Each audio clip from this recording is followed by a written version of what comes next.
John Underhill by John Greenleaf Whittier. A score of years had come and gone since the Pilgrims landed on Plymouth Stone, when Captain Underhill, bearing scars from Indian ambush and Flemish wars, left three-hilled Boston and wandered down, east by north, to Cocheco town. With Vane the younger, in counsel sweet, he had sat at Anna Hutchinson's feet, and, when the bolt of banishment fell on the head of his saintly oracle, he had shared her ill as her good report, and braved the wrath of the general court. He shook from his feet as he rode away the dust of the Massachusetts Bay.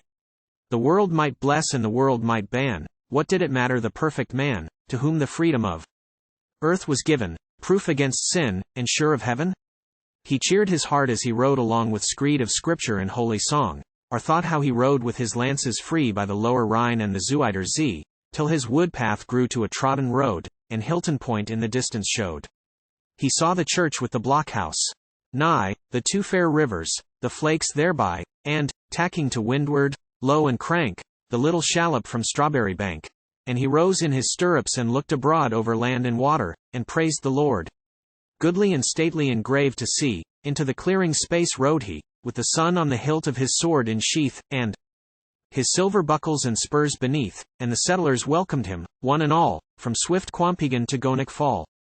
And he said to the elders, Lo, I come as the way seemed open to seek a home.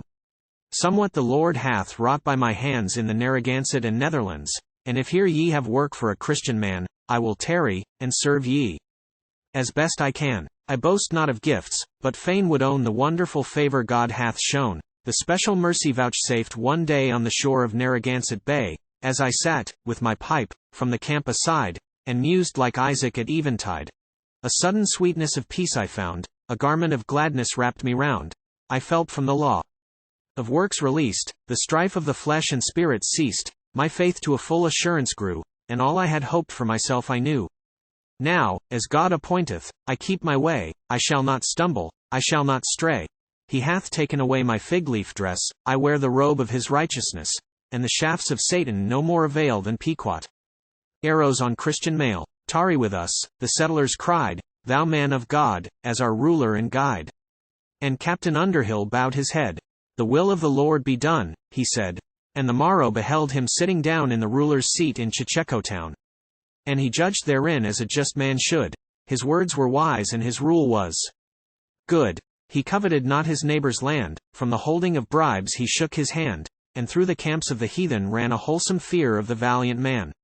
But the heart is deceitful, the good book saith, and life hath ever a savour of death. Through hymns of triumph the tempter calls, and whoso thinketh he standeth falls. Alas, ere there round the seasons ran, there was grief in the soul of the saintly man. The tempter's arrows that rarely fail had found the joints of his spiritual mail, and men took note of his gloomy air, the shame in his eye, the halt in his prayer, the signs of a battle lost within, the pain of a soul in the coils of sin. Then a whisper of scandal linked his name with broken vows and a life of blame, and the people looked askance on him as he walked among them sullen and grim, ill at ease, and bitter of word, and prompt of quarrel with hand or sword. None knew how, with prayer and fasting still, he strove in the bonds of his evil will, but he shook himself like Samson at length, and girded anew his loins of strength, and bade the crier go up and down and call together the wondering town. Jeer and murmur and shaking of heads ceased as he rose in his place and said, Men, brethren, and fathers, well ye know how I came among you a year ago, strong in the faith that my soul was freed from sin of feeling, or thought, or deed. I have sinned, I own it with grief and shame, but not with a lie on my lips I came.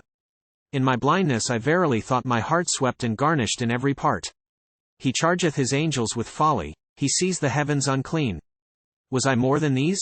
I urge no plea, at your feet I lay the trust you gave me, and go my way. Hate me or pity me, as you will, the Lord will have mercy on sinners still, and I, who am chiefest, say to all, watch and pray, lest ye also fall. No voice made answer. A sob so low that only his quickened ear could know smote his heart with a bitter pain, as into the forest he rode again, and the veil of its oaken leaves shut down on his latest glimpse of Cocheco town. Crystal clear on the man of sin the streams flashed up, and the sky shone in. On his cheek of fever the cool wind blew, the leaves dropped on him their tears of dew, and angels of God, in the pure, sweet guise of flowers, looked on him with sad surprise. Was his ear at fault that brook and breeze sang in their saddest of minor keys? What was it the mournful wood thrush said? What whispered the pine trees overhead? Did he hear the voice on his lonely way that Adam heard in the cool of day? Into the desert alone rode he, alone with the infinite purity, and, bowing his soul to its tender rebuke, as Peter did to the Master's look, he measured his path with prayers of pain for peace with God and nature again. And in after years to Cocheco came the bruit of a once familiar name.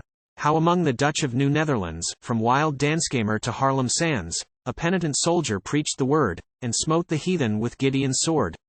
And the heart of Boston was glad to hear how he harried the foe on the long frontier, and heaped on the land against him barred the coals of his generous watch and ward. Frailest and bravest, the Bay State still counts with her worthies John Underhill.